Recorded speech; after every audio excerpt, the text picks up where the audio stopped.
चंपाषष्ठी किंवा स्कंद षष्ठी म्हणजे मार्गशीर्ष शुद्ध षष्ठी ही तिथी. मार्गशीर्ष महिन्यातल्या पहिल्या दिवशी जेजुरीचा खंडोबा अर्थात मल्हारी देवाचे नवरात्र सुरू होते. मणिमल्ल्या 2 दैत्यांचा पराभव करून खंडोबाने लोकांना संकटमुक्त केले. या घटनेचे स्मरण म्हणून हा उत्सव करतात. मार्गशीर्ष शुद्ध प्रतिपदेपासून शुद्ध षष्ठीपर्यंत हे चंपाषष्ठीचे 6 दिवसांचे नवरात्र असते. जेजुरीला हा उत्सव खूप मोठ्या प्रमाणात व भक्तिभावाने साजरा होतो. कुलाचाराप्रमाणे ज्यांच्या पूजेत सुक्त व टाक असतात ते त्यांची पूजा करतात.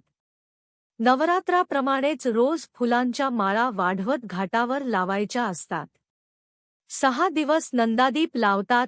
जेजुरीप्रमाणेच खंडोबाच्या अन्य देवळांतही खंडोबाचा उत्सव असतो. घटाची स्थापना, नंदादीप, मल्हारी महात्म्य वाचणे व त्याचा पाठ करणे, एकाच वेळी जेवणे, शिवलिंगाचे दर्शन घेणे, ब्राह्मण सुवासिनी तसेच वाघ्या आणि मुरळी यांना भोजन देणे असे 7 दिवस केले जाते.